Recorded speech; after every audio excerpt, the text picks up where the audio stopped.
Dyne സ്റ്റോക്കിലേക്ക് എല്ലാവർക്കും സ്വാഗതം.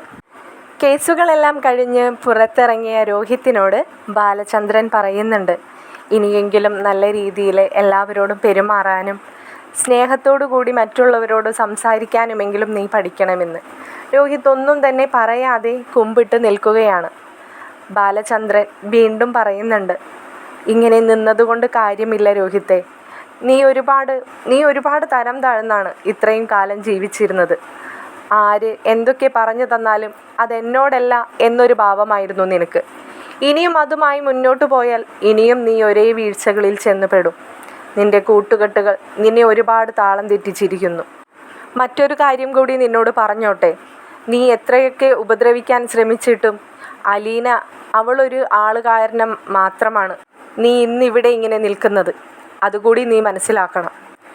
എന്തൊക്കെ ത്യാഗങ്ങൾ നിനക്ക് വേണ്ടി അവൾ ത്യജിച്ചു, അത് നിനക്കറിയാമോ രോഹിത്തെ? നീ അന്ന് അവളോട് കാണിച്ചതിൽ അത് മാത്രമല്ല, നിനക്ക് വേണ്ടി അവൾ പോലീസ് സ്റ്റേഷനിൽ ഒരു രാത്രി അവിടെ കിടക്കേണ്ടി വന്നു. അതുകൂടാതെ ആ ശരണ്യയുടെ വീട്ടിൽ പോയി അവിടെയുള്ളവർ എല്ലാവരും കൂടി അവളെ വട്ടമിട്ട് വളഞ്ഞ് ആക്രമിച്ചു. ഇതെല്ലാം നീ അറിഞ്ഞിരുന്നോ?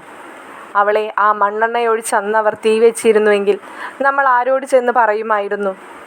ഇത് കേട്ടതോടെ രോഹിത്ത് ബാലചന്ദ്രനെ ഒന്ന് ഞെട്ടി നോക്കി. അപ്പോഴാണ് ബാലചന്ദ്രൻ ആ മുഖത്തേക്കൊന്ന് കണ്ണോടിച്ചത്. ആ കണ്ണുകൾ നിറഞ്ഞൊഴുകിയിരിക്കുന്നു. ആ മുഖത്ത് വല്ലാത്തൊരു കുറ്റബോധമുണ്ടെന്ന് ബാലചന്ദ്രന് മനസ്സിലായി. എന്നാൽ ഇതെല്ലാം കേട്ടു നിന്നിരുന്ന ബബിതയും വൈജയ്ക്കും ബാലചന്ദ്രൻ്റെ വാക്കുകളൊന്നും തന്നെ ഇഷ്ടപ്പെടുന്നുണ്ടായിരുന്നില്ല. പെട്ടെന്ന് തന്നെ വൈജയന്തി ശബ്ദത്തിൽ പറഞ്ഞു, നിങ്ങൾ എന്തൊക്കെയാണ് എൻ്റെ മകനെ പറഞ്ഞു പഠിപ്പിക്കുന്നത്? നിങ്ങൾ പറഞ്ഞ് എൻ്റെ മകനെ അലീനയുടെ അടിമയാക്കി തീർക്കോ? അവനെ ഇറക്കിക്കൊണ്ടുവന്നത് അലീനയാണ് പോലും. ഈ കണ്ട ലക്ഷങ്ങളൊക്കെ വക്കീലിന് എറിഞ്ഞു കൊടുത്തത് ആരായിരുന്നു? അലീന തന്നെയാണോ? ഇനി അതും കൂടി പറയാനുള്ളൂ. എന്തൊക്കെയാണ് പറയുന്നത് കേട്ടാലും മതി. വൈജയന്തി ഇത് പറഞ്ഞു തീരുന്നതിനു മുമ്പേ ബാലചന്ദ്രനെ പോലും അതിശയിപ്പിച്ചുകൊണ്ടായിരുന്നു രോഹിത്തിൻ്റെ ശബ്ദമുയർന്നത്. നിർത്തമ്മേ, ഇനിയെങ്കിലും ഒന്ന് നിർത്ത്. അമ്മയ്ക്ക് മതിയായില്ലേ ഞങ്ങളുടെ എല്ലാവരുടെയും ഉള്ളിലേക്ക് ഓരോ വിഷങ്ങൾ കുത്തി നിറച്ചിട്ട്? അമ്മ ഒറ്റൊരുത്തിയാണ് ഇതിനെല്ലാത്തിനും കാരണം. അമ്മ എങ്ങനെയൊക്കെ അമ്മയെ ന്യായീകരിക്കാൻ ശ്രമിച്ചാലും ഞാൻ അതൊന്നും സമ്മതിച്ചു തരാൻ പോകുന്നില്ല. വൈജയന്തി അതിശയത്തോടെ രോഹിത്തിനെ നോക്കി. ബാലചന്ദ്രനും അതേ അതിശയത്തോടെ തന്നെ രോഹിത്തിനെ നോക്കി നിൽക്കുകയായിരുന്നു. രോഹിത്തിൻ്റെ നാവിൽ നിന്നും ഇതെല്ലാം കേൾക്കുമ്പോൾ ബാലചന്ദ്രന് സന്തോഷം തന്നെയാണ് തോന്നിയത്. വൈജയന്തി രോഹിത്തിൻ്റെ അരികിൽ ചെന്ന് രോഹിത്തിനെ ഒരം കൊണ്ട് തട്ടിക്കൊണ്ട് ചോദിച്ചു, നീ എന്താടാ പറയുന്നത്? നീ ആ കണ്ണി കണ്ട ആ പെൺകുട്ടിയെ കയറി പീഡിപ്പിക്കാൻ അവർക്കൊക്കെ കൂട്ടുനിന്നത് ഞാൻ പറഞ്ഞിട്ടാണോടാ? പറയടാ, ഞാൻ പറഞ്ഞിട്ടാണോന്ന്? അല്ലെങ്കിൽ തന്നെ ആ അലീന എന്ന് പറയുന്ന ആ പിഴച്ചവളെ നിങ്ങളെല്ലാവരും കൂടി മയക്കുമരുന്ന് ചേർത്ത് എന്തൊക്കെയോ കാട്ടിക്കൂട്ടാൻ ശ്രമിച്ചത് അതും ഞാൻ പറഞ്ഞിട്ടാണോടാ? നിന്നോടാണ് ചോദിച്ചത്, ഞാൻ പറഞ്ഞിട്ടാണോന്ന്? അങ്ങനെയല്ല ഞാൻ പറഞ്ഞത്. അമ്മയോട് ഞാനൊരു സംശയം ചോദിച്ചോട്ടെ? വീട്ടിൽ മുത്തശ്ശിയെ നോക്കാൻ വരുന്നൊരു ഹോം നേഴ്സിനോട് എന്തിനായിരുന്നു അമ്മ എനിക്ക് പക തോന്നേണ്ടത്? അതുകൂടി അമ്മയ്ക്കൊന്ന് പറഞ്ഞു തരാമോ? അമ്മ തന്നെയല്ലേ അവളെക്കുറിച്ചിട്ട് ഓരോന്ന് ഞങ്ങളുടെ ഉള്ളിലേക്ക് കുത്തി നിറച്ച് തന്നത്.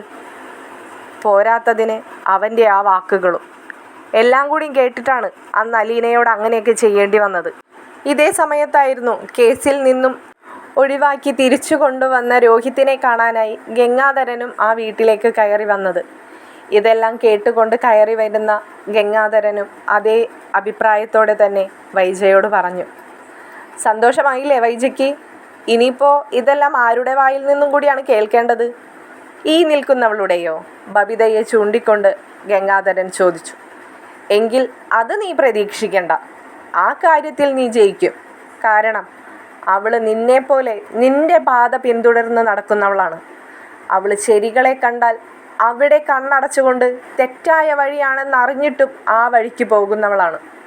അതുകൊണ്ട് ആ കാര്യത്തിൽ ടെൻഷനൊന്നും അടിക്കേണ്ട കാര്യമില്ല. അലീന ബബിതയെ ഒരു സംശയ കണ്ണുകളോടെ നോക്കി. ബബിത തല താഴ്ത്തി നിന്നു. രോഹിത്ത് പറഞ്ഞതിൽ എന്തെങ്കിലും തെറ്റുണ്ടോ വൈജയ്? ഗംഗാധരൻ വൈജയനോടായി ചോദിച്ചു. ബാലചന്ദ്രനാണ് അതിന് മറുപടി പറഞ്ഞത്. ഏയ്, അതെങ്ങനെയാണ് ഗംഗേട്ടാ? രോഹിത്ത് പറഞ്ഞതെല്ലാം തെറ്റല്ലേ? അങ്ങനെയാണല്ലോ വൈജയ്ക്ക് തോന്നേണ്ടത്. കാരണം വൈജ പറയുന്നത് മാത്രമാണ് ശരികൾ, വൈജയുടെ ഭാഗത്ത് മാത്രമാണ് ശരികൾ. അതങ്ങനെ വരാവൂ. നീയും കൂടി അറിഞ്ഞതല്ലേ ഇവിടെ എന്തൊക്കെയാണ് സംഭവിച്ചതെന്ന്.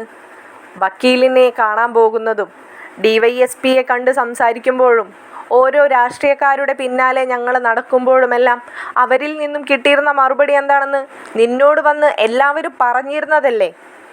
എന്നിട്ടും നീ ആരെയാണ് ഈ കുറ്റപ്പെടുത്തുന്നത്?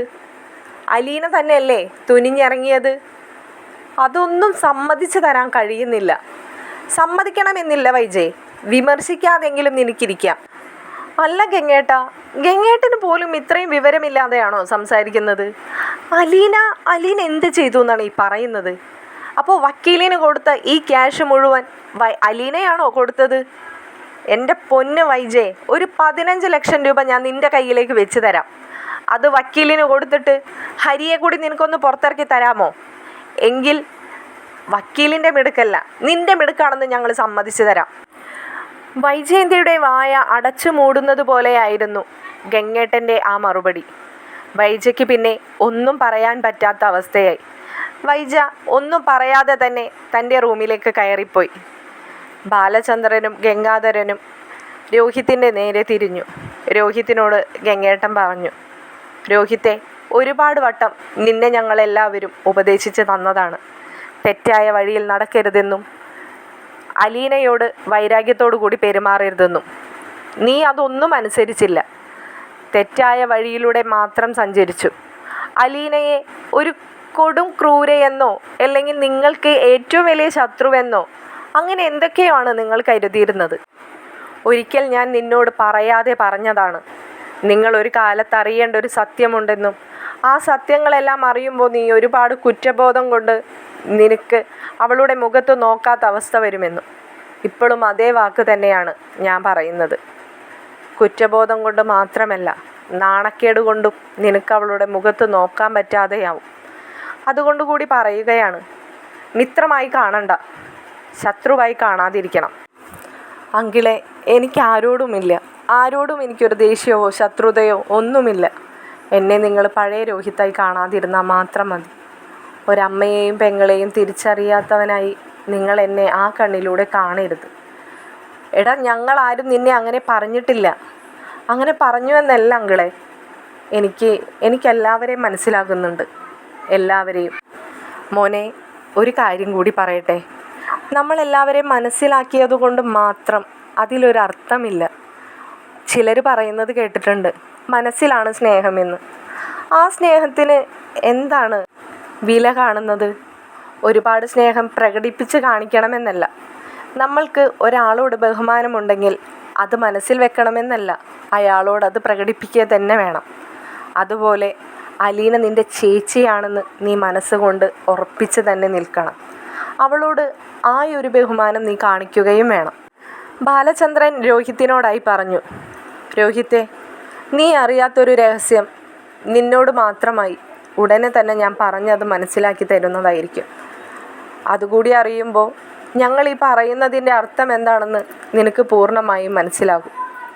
ഇപ്പോഴത്തെ നിൻ്റെ ഈ അവസ്ഥയിൽ നിന്നും നീയൊന്ന് മോചിതന ആവട്ടെ, എന്നിട്ടാവാം അടുത്ത സത്യങ്ങളും ഞെട്ടലുകളുമെല്ലാം. രോഹിത്ത് അച്ഛൻ്റെ മുഖത്തേക്ക് നോക്കി. അച്ഛന് കയ്യിലേക്ക് അവൻ സമ്മതമെന്ന രീതിയിൽ കൈ കോർത്തു. ഞാനൊന്ന് റൂമിലേക്ക് ചെല്ലട്ടെ അച്ഛാ. അങ്കിളെ, ഞാനിപ്പോൾ വരാം എന്ന് പറഞ്ഞുകൊണ്ട് രോഹിത്ത് റൂമിലേക്ക് നടന്നു. ഗംഗാധരൻ ബാലചന്ദ്രനോട് ചോദിച്ചു, എവിടെ പോയി നമ്മുടെ കഥാനായിക? അത് പിന്നെ എവിടെ പോവാനാ ഗംഗേട്ടാ, ആ കിച്ചണിലൊക്കെ തന്നെ കാണും. ഓ, ഇവിടെ തന്നെ ഉണ്ടായിരുന്നോ? ഈ വൈജ പറയുന്നതൊക്കെ അവൾ കേട്ടിട്ടുണ്ടാവുമല്ലേ? അവൾക്ക് എല്ലാവരും പറയുന്നതും കേൾക്കാമല്ലോ. അവൾ ചെവിക്ക് ബുദ്ധിമുട്ടുള്ള കുട്ടിയൊന്നും അല്ലല്ലോ. പിന്നെ ഇതെല്ലാം അവൾ കേട്ട് തയമ്പിച്ച വാക്കുകളാണ്. അതുകൊണ്ട് തന്നെ അവൾക്കതൊരു ബുദ്ധിമുട്ടുമല്ല. ഇതെല്ലാം കേട്ട് മിണ്ടാതെ നിൽക്കുന്ന ബബിതയോടായി ബാലചന്ദ്രൻ പറഞ്ഞു, ബബിതേ, പോയ അലീനയോട് ഞങ്ങൾ വിളിക്കുന്നു എന്നൊന്ന് പറഞ്ഞേ. അതിനിപ്പം ഞാൻ എന്തിനാച്ചാ പോകുന്നത്? അച്ഛൻ ഇവിടെ തന്നെ നിന്നിട്ട് അലീന എന്നൊന്ന് നീട്ടി വിളിച്ചാൽ പോരെ? അവൾ ആ കിച്ചണിൽ തന്നെ ഉണ്ടാവും. അല്ലെങ്കിൽ ആ വാതിലിൻ്റെ മറയിൽ ഇതെല്ലാം കേട്ട് ഒളിഞ്ഞു കേട്ട് നിൽപ്പുന്നും ഉണ്ടാവും. പിന്നെ പ്രത്യേകിച്ച് വിളിക്കേണ്ടൊന്നും കാര്യമില്ല. നിന്നോട് ഞാൻ പറഞ്ഞത് ചെയ്താൽ മതി. എന്തെങ്കിലും ഒരു വാക്ക് അവളോട് പറഞ്ഞാൽ അതിന് ഒരുപാട് മറുപടിയാണ് അവൾക്കുണ്ടാവുന്നത്. പോയി വിളിച്ചിട്ട് വാടി എന്ന് ബാലചന്ദ്രൻ കുറച്ച് ശബ്ദമുയർത്തി പറഞ്ഞതോടെ ബബിത താനെ കിച്ചണിലേക്ക് നടന്നു. ഗംഗാധരൻ ബബിതയെ തിരിഞ്ഞു നോക്കിക്കൊണ്ട് ബാലചന്ദ്രനോടായി പറഞ്ഞു, ബാലചന്ദ്ര, അടുത്ത തലവേദനയാണ് കേട്ടോ അവളെ ഒന്ന് ശ്രദ്ധിച്ചില്ലെങ്കിൽ ഇതിലും വലുതെന്തോ വരാനിരിക്കുന്നുണ്ടെന്ന് എനിക്ക് പലപ്പോഴും തോന്നിയിട്ടുണ്ട്. എനിക്കറിയാം ഗംഗേട്ടാ, അലീന ചെറുതായിട്ട് എന്നോട് എന്തൊക്കെയോ സൂചിപ്പിച്ചിട്ടുണ്ട്. അതിനു കൂടി അലീനയെ ഒരു ദിവസം പിടിച്ചിരുത്തണം. അവൾക്ക് എന്തൊക്കെയോ അറിയാം. എന്നെ വിഷമിപ്പിക്കേണ്ട എന്ന് കരുതി അവൾ പറയാതിരിക്കുന്നതാണ്. അവൾക്ക് മാത്രമല്ല, കൃഷ്ണമോൾ അതെന്നോട് പലപ്പോഴും പറയാൻ ശ്രമിക്കുമ്പോൾ അലീന അത് തടയുന്നതായി ഞാൻ കണ്ടിട്ടുണ്ട്.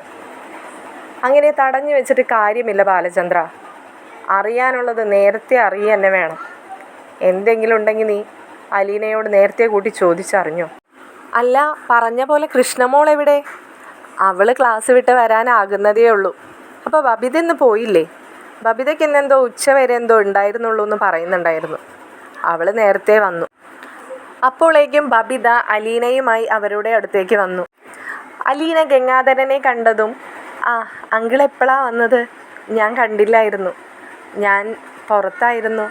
കുറച്ച് തുണികളൊക്കെ വിരിക്കാനുണ്ടായിരുന്നു. ആഹാ, നീ കോടതിയിൽ നിന്ന് എത്തിയ ഉടനെ നിൻ്റെ ഡ്യൂട്ടിയിൽ അകപ്പെട്ടിരുന്നോ?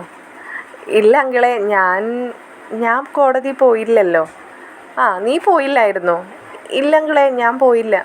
അവളെ ഞാൻ വിളിച്ചതാ ഗംഗേട്ടാ. അവൾ വരുന്നില്ലെന്ന് പറഞ്ഞു. വന്നിട്ട് നീ അവനെ കണ്ടിരുന്നോ, രോഹിത്തിനെ? ഇല്ല, ഞാൻ കണ്ടില്ല. വന്നത് കണ്ടായിരുന്നു. അതെന്താ അപ്പോൾ രോഹിത്തിൻ്റെ അടുത്തേക്ക് പോയി സംസാരിക്കാതിരുന്നത്? അവന് എന്നെ ഇഷ്ടമല്ല അങ്കിളെ. അപ്പോൾ അവനിപ്പോൾ വല്ലാത്തൊരവസ്ഥയിലൂടെ കടന്നു പോകുന്നതല്ലേ. ഇനി എന്നെ കണ്ടിട്ട് വലിയ ദേഷ്യമൊന്നും തോന്നണ്ട എന്ന് വിചാരിച്ചിട്ടാ. അങ്ങനെ ഒരു ദേഷ്യം ഇപ്പോഴും നിന്നോടുണ്ടാവുമെന്ന് നിനക്ക് തോന്നുന്നുണ്ടോ? ദേഷ്യം പെട്ടെന്നൊക്കെ മാറിപ്പോകുമോ അങ്കിളെ? അതും ഇത്രയൊക്കെ ആയിട്ടും. ഞാനന്ന് ആ ഹോസ്പിറ്റലിൽ നിന്ന് ഡിസ്ചാർജ് ചെയ്ത് വരുമ്പോൾ ഞാൻ അങ്കിൾ ഈ പറഞ്ഞതുപോലെ പ്രതീക്ഷിച്ചിരുന്നു. എന്നോട് അവന് സഹതാപമോ ഒരു സിമ്പതിയോ ഒക്കെ തോന്നുന്നുണ്ടാവും എന്ന്. പക്ഷെ വന്നപ്പോഴാണ് മനസ്സിലായത് എന്നോട് അതിനേക്കാളും വലിയ വാശിയിലാണെന്ന്. നിന്നിപ്പോൾ വിളിച്ചു വരുത്തിയത് എന്തിനാണെന്ന് നിനക്കറിയാമോ ലീനെ? ഇല്ലങ്കിളെ. എന്താ? നിന്നോട് ഒരു കാര്യം പറഞ്ഞ് ഏൽപ്പിക്കാൻ വേണ്ടിയിട്ടായിരുന്നു. നീ കരുതുന്ന പോലെ അവനിപ്പോൾ നിന്നോട് അങ്ങനെ ഒരു ദേഷ്യമോ ശത്രുതയോ വാശിയോ ഒന്നും തന്നെ ഇല്ല. ആരോടുമില്ല. അവനിപ്പോൾ വല്ലാത്തൊരു അവസ്ഥയിലൂടെയാണ് കടന്നു പോകുന്നത്. മനസ്സ് വല്ലാത്തൊരു ശൂന്യതയാണ്. അവന് കരയണമെന്നുണ്ട്, എന്നാൽ കരയാനും പറ്റുന്നില്ല. ഞാനിപ്പോൾ കുറച്ച് സമയം അവനോട് സംസാരിക്കുന്നതിൽ നിന്ന് എനിക്ക് മനസ്സിലായ കാര്യമാണ്, അവന് അമ്മയോട് പോലും സംസാരിക്കാൻ താല്പര്യമില്ല.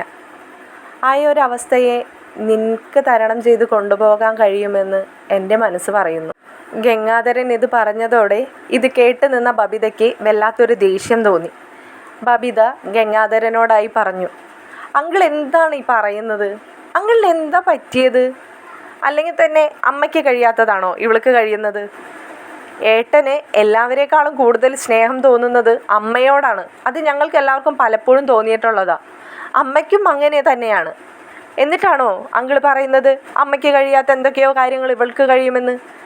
നിങ്ങളെല്ലാവരും കൂടി വെറുതെ ഒരാവശ്യമില്ലാതെ വീട്ടുവേലക്കാരിയെ. അവളത് പറഞ്ഞ് കംപ്ലീറ്റ് ആക്കുന്നതിന് മുമ്പേ തന്നെ ബാലചന്ദ്രൻ അവളുടെ കരണം പുകയ്ക്കുന്ന രീതിയിൽ ഒരടി അവൾക്ക് കൊടുത്തു. അവളോടായി ചോദിച്ചു, നിന്നോട് ഞാൻ അലീനയെ എന്ത് വിളിക്കണമെന്നടി പറഞ്ഞിട്ടുള്ളതെന്ന്. ബബിത കവിള് പൊത്തിപ്പിടിച്ചുകൊണ്ട് ബാലചന്ദ്രനെ ഒന്ന് നോക്കി. ബാലചന്ദ്രൻ അവളെ അരിശത്തോടെ നോക്കിക്കൊണ്ട് നിൽക്കുകയായിരുന്നു. അലീനയ്ക്ക് വല്ലാത്തൊരു പേടി തോന്നി. കാരണം അലീനയും പ്രതീക്ഷിച്ചിരുന്നില്ലല്ലോ ഇങ്ങനെ ഒരടി കൊടുക്കുമെന്ന്. ഗംഗേട്ടൻ ബാലചന്ദ്രനോടായി പറഞ്ഞു, ബാലചന്ദ്ര, പറ്റുമെങ്കിൽ നിനക്ക് ശാരീരികമായും മാനസികമായും നീ ഓക്കെ ആണെങ്കിൽ ആ സമയത്തൊക്കെ ഇതുപോലെ ഒരേന്ന് കൊടുത്തോ. അവൾക്കേ ഇങ്ങനത്തെ കുറച്ച് അടിയുടെ നല്ല കുറവുണ്ട്. എത്ര വട്ടം അവളോട് പറഞ്ഞിരിക്കുന്നു ഇങ്ങനെയുള്ള സംസാരങ്ങൾ വേണ്ടെന്ന്. എന്നിട്ടും എല്ലാവരേക്കാളും തലയ്ക്ക് മുകളിൽ കയറിയിരുന്ന് ഇമ്മാതിരിയുള്ള സംസാരങ്ങളാണ് അവൾക്ക്. കയറിപ്പോടി അകത്തേക്ക് എന്ന് ഗംഗേട്ടൻ തന്നെ അവളോട് അലറിക്കൊണ്ട് പറഞ്ഞു. അവൾ കരണം പൊത്തിക്കൊണ്ട് അകത്തേക്ക് കയറി. അവളുടെ റൂമിലേക്ക് കയറുന്നതിന് മുമ്പ് ബാലചന്ദ്രൻ അവളെ ഒന്നുകൂടി വിളിച്ചു. ബബിതേ, നിൽക്കവിടെ. ബബിത തിരിഞ്ഞു നോക്കാതെ അവിടെ തന്നെ നിന്നു. ബാലചന്ദ്രൻ അവളുടെ അടുത്തേക്ക് നടന്ന് ചെന്നുകൊണ്ട് പറഞ്ഞു, ഒരിക്കൽ കൂടി നിന്റെ നാവിൽ നിന്നും അവളെ വേലക്കാരിയെന്നോ, ഈ വീട്ടിലേക്ക് വലിഞ്ഞു കയറി വന്നവളെന്നോ, കുടുംബം കലക്കിയെന്നോ അങ്ങനെയുള്ള എന്തെങ്കിലും ഒരു വാക്കുകൾ ഇനി കേട്ടിട്ടുണ്ടെങ്കിൽ അന്നറിയാം ഞാൻ ആരാണെന്ന്. ഇത് മാത്രമല്ല, നിന്നോട് കുറച്ച് കാര്യങ്ങളും കൂടി എനിക്ക് ചോദിച്ചറിയാനുണ്ട്. അതുകൂടി കുറച്ചും കൂടി ഒരു ക്ലാരിറ്റി കിട്ടാനുണ്ട്. എന്നിട്ടാവാം നിന്നോടുള്ള ചോദ്യങ്ങൾ. ഇത് പറഞ്ഞതോടെ ബബിതയ്ക്ക് വല്ലാത്തൊരു ടെൻഷനായി. ബബിത ഉടനെ തന്നെ അകത്തേക്ക് കയറിപ്പോയി തൻ്റെ റൂമിൻ്റെ വാതിലടച്ചു. ബാലചന്ദ്രൻ തിരിച്ച് നടന്നു വന്ന് അലീനയോട് പറഞ്ഞു, നീ ഗംഗേട്ടൻ പറഞ്ഞതൊക്കെ കേട്ടില്ലേ? അവരൊക്കെ പലതും പറയും. ഗംഗേട്ടൻ ഞാൻ പറയാൻ വെച്ച അതേ കാര്യം തന്നെയാണ് ഗംഗേട്ടൻ ഇപ്പോൾ പറഞ്ഞത്. നിന്നിലൂടെ മാത്രമാണ് അവൻ്റെ ഇപ്പോഴത്തെ അവസ്ഥയെ ഒന്ന് തരണം ചെയ്ത് കൊണ്ടുപോകാൻ കഴിയുന്നത്. നീ അവനെ എല്ലാം പറഞ്ഞ് മനസ്സിലാക്കി നമുക്കിവിടെ നിന്നും അവനെ മാറ്റണം. നല്ലൊരു കോഴ്സിന് പുറത്തേക്ക് അയക്കണം കേട്ടോ എന്ന് പറഞ്ഞപ്പോൾ അലീന തലയാട്ടിക്കൊണ്ട് ഗംഗേട്ടനോടായി പറഞ്ഞു, നിങ്ങൾ രണ്ടാളും പറഞ്ഞതെന്താണെന്ന് എനിക്ക് മനസ്സിലായി അങ്കിളെ. നിങ്ങൾ പറഞ്ഞതുപോലെ ഞാൻ ശ്രമിക്കുകയും ചെയ്യും. കാരണം അവനെൻ്റെ സഹോദരനാണെന്ന് അവനറിയില്ലെങ്കിലും എനിക്കറിയാമല്ലോ. അവൻ്റെ ജീവിതം നന്നായി കാണണമെന്ന് മറ്റാരേക്കാളും ആഗ്രഹിക്കുന്നത് അവൻ്റെ മൂത്ത സഹോദരി എന്ന നിലയ്ക്ക് ഞാൻ തന്നെയാണ്. അത് പറഞ്ഞുകൊണ്ട് അലീന അകത്തേക്ക് നടന്നു പോയി. അലീന അകത്തേക്ക് പോയി ഗംഗേട്ടന് കോഫി എടുക്കുകയായിരുന്നു. കൂട്ടത്തിൽ അലീന ഒരു കോഫി കൂടി കൂടുതലെടുത്തു രോഹിത്തിനായി. ബാലചന്ദ്രനും ഗംഗേട്ടനും സോഫയിൽ സംസാരിച്ചു കൊണ്ടിരിക്കുന്നതിനിടയിൽ അലീന ഒരു കോഫി കൊണ്ടുവന്ന് ഗംഗാധരനും മറ്റൊരു കോഫി ബാലചന്ദ്രനും കൊടുത്തു. തൻ്റെ കയ്യിലെ മറ്റൊരു കോഫി കാണിച്ചുകൊണ്ട് അലീന ഗംഗേട്ടനും ബാലചന്ദ്രനോടുമായി പറഞ്ഞു, ഞാനിത് രോഹിത്തിനൊന്ന് കൊടുത്തു നോക്കട്ടെ അച്ഛാ. അവൻ എൻ്റെ കയ്യിൽ നിന്നും ഒരു തുള്ളി വെള്ളം പോലും വാങ്ങിച്ചു കുടിക്കാറുണ്ടായിരുന്നില്ല. എന്തായിരിക്കും അവൻ്റെ പ്രതികരണമെന്ന് എനിക്കറിയില്ല. ഞാനൊന്ന് കൊടുത്തിട്ട് വരാം എന്ന് പറഞ്ഞുകൊണ്ട് അലീന അവൻ്റെ റൂമിലേക്ക് നടന്നു. റൂം അടച്ച് കുറ്റിയിട്ടിരിക്കുകയായിരുന്നു. അലീന ആ ഡോറിൽ 2 വട്ടം തട്ടി നോക്കി. എന്നിട്ടും ഡോറ് തുറക്കുന്നുണ്ടായിരുന്നില്ല. അലീന വീണ്ടും തട്ടി. 3-മതും അലീന അവനെ ഒന്ന് വിളിച്ചു നോക്കി. രോഹിത്തെ, ഈ കതകൊന്ന് തുറക്കാമോ?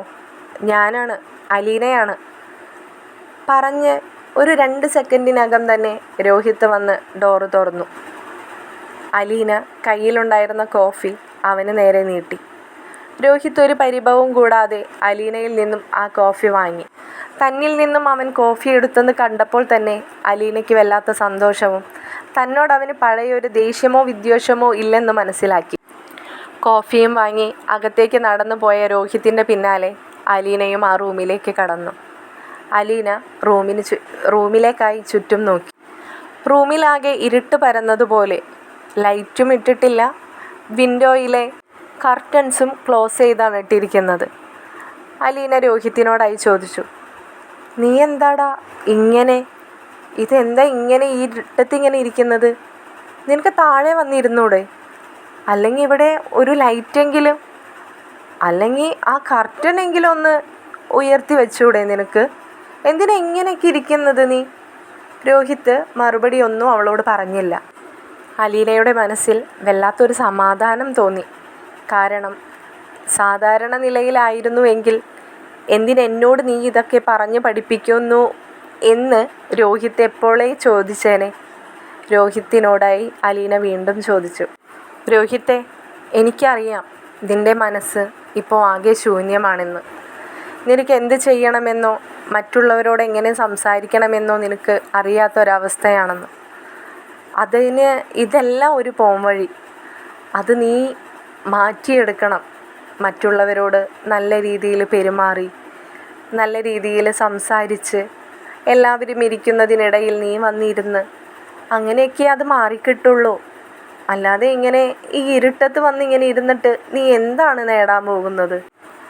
ഞാൻ ഈ പറയുന്നതൊക്കെ നിനക്കിഷ്ടപ്പെടുന്നുണ്ടോ ഇല്ലയോ എന്നൊന്നും എനിക്കറിയില്ല. പക്ഷേ ഒരു കാര്യം കൂടി ഞാൻ പറഞ്ഞോട്ടെ. എനിക്ക് നിന്നോട് യാതൊരു ദേഷ്യവുമില്ല. കാരണം ഞാൻ ഈ വീട്ടിൽ വന്ന നാൾ മുതൽ നിന്നെ ഞാൻ എൻ്റെ അനിയനായി മാത്രമേ കണ്ടിട്ടുള്ളൂ.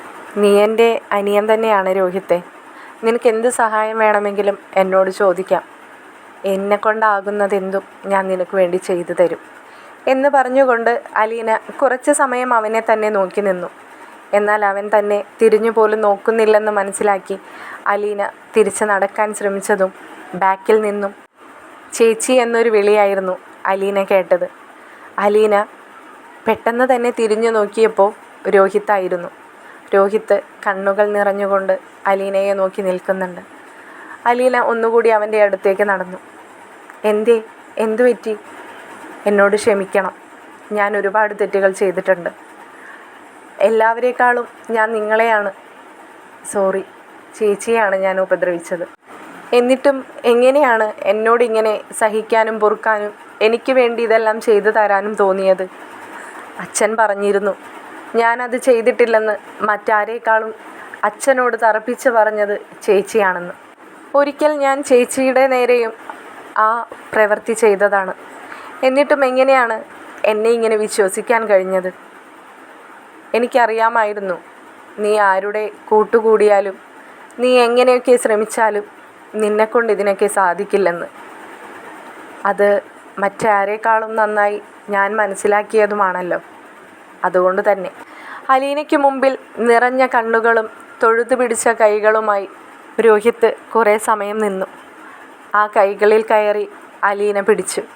അലീന പറഞ്ഞു, വേണ്ട, നീ എന്നെ തൊഴണ്ട. അതിനു മാത്രം ഞാനൊന്നും ചെയ്തിട്ടില്ല.